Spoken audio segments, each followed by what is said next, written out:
صحف كبيرة جدا جدا في اسبانيا النهاردة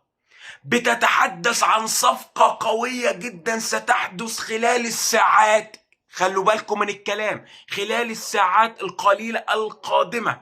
بن صغير الأسد المغربي لاعبا في برشلونة. يا سادة يا كرام، تفاصيل حصرية قوية نارية مرعبة مزلزلة لن تعرفوها إلا من خلال قناتكم زي إيش أنت حكيم لافرز، فاثبت وجودك باللايك وبالاشتراك ويلا بينا إلى التفاصيل.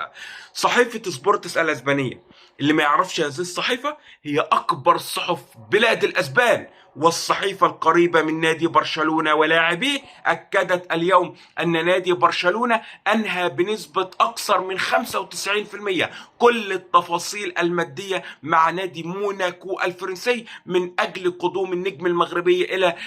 إلياس بن صغير إلى الفريق الأسباني الكبير. صحيفة سبورتس الأسبانية أيضا أكدت بأن الصفقة ستكلف خزائن برشلونة 50 مليون أورو زائد 10 مليون أورو كمتغيرات للصفقة، وسيوقع النجم المغربي بن صغير عقدا مع برشلونة لمدة 5 سنوات قادمة. بن صغير، لامين يامال، روبرت ليفاندوفسكي، رافينيا، دانيول مبيدري، جافي،